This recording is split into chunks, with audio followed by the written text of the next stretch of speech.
Yeah. Well, I think firstly, it's getting a lot of traction and attention and momentum because it's grounded in solving a real problem and a big problem, which is our deficits. That's the initial intent, is how can we solve for the fiscal deficits, the amount of debt we've accumulated as a country. I think the best way to understand that is looking at our debt to GDP.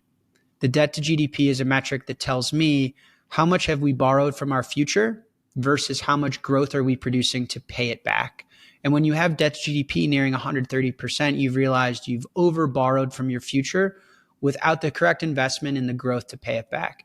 So if you don't have enough growth to pay the debt, an easy answer to solve the problem is find more growth.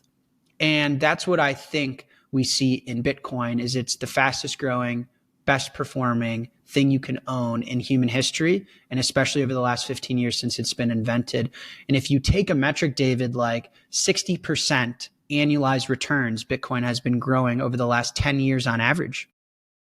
That is something that's vastly outgrowing the amount of debt we're issuing. All right. So the question to the American public is this: do you want to curtail the debt and spend less?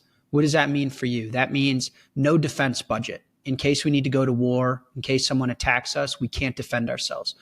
No social security, for example.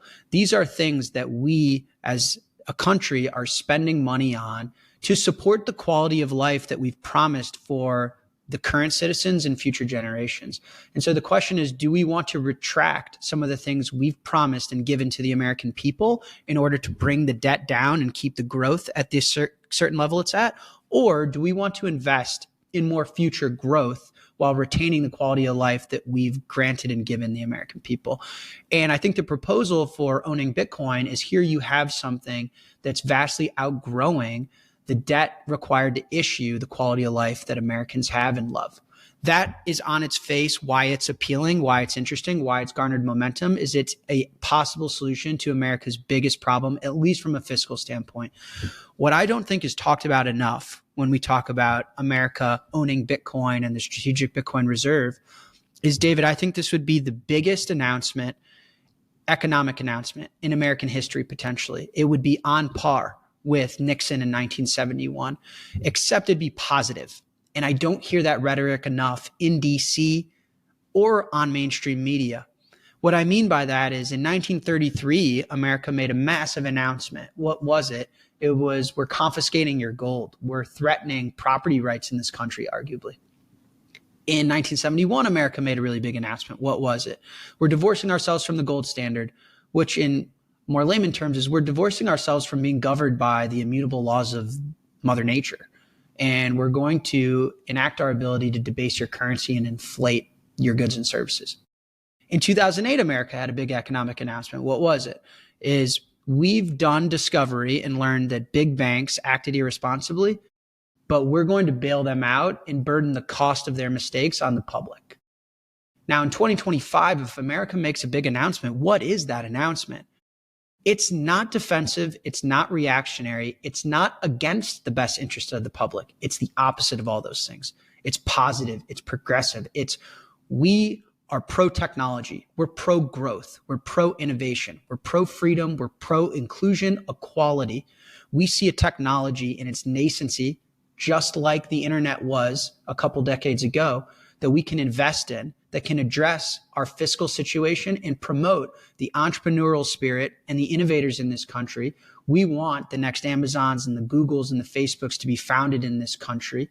We want the fastest growing technology network to be mined in this country. This is pro-jobs, pro-industry, pro-energy, pro-innovation.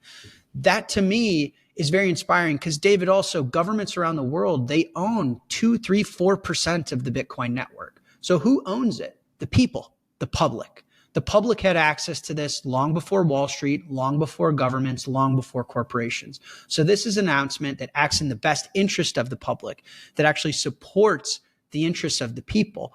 It's offensive, not defensive. It's progressive. It actually goes to solve. The last thing I'll say is I'm 30, as I mentioned earlier.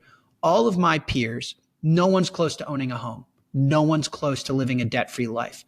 When you look at KPIs to measure the health of society, when I see child per woman crashing, when I see life expectancy flattening or in some areas going down, when I see obesity rates going up, when I see divorce rates going up, when I see suicide rates going up, when I see consumption of antidepressants going up, I can speak from firsthand experience that my age group is getting crushed. Because the reality is the boomer class has all the wealth in our country, David. They're the ones that own 5, 6, 7, 8 homes. Who's going to win in a bidding war for a house? The guy or girl that's worked 50 years in the workforce or 5 months out of college? No one my age owns a home. No one's debt free. People can fall in love. You're not going to be able to finance a family. And so I think that my age group also has a serious interest in solving the fiscal deficits, in building a strong balance sheet for this country that we can finance a life that we think is worth living. And all of our jobs and our interests and our talents are technology related. So I would love this country to say we're pro-technology. We want to encourage entrepreneurship. We want to encourage innovation. We want to be pro-industry, pro-energy. We want to address the fiscal situation because we want you guys to be having more kids. We want you guys to be owning more homes. We want you guys to be less depressed and less sick. And I think if we can solve the money and solve the deficit problem in this country, I think we solve at least 50% of the hardest problems we have today.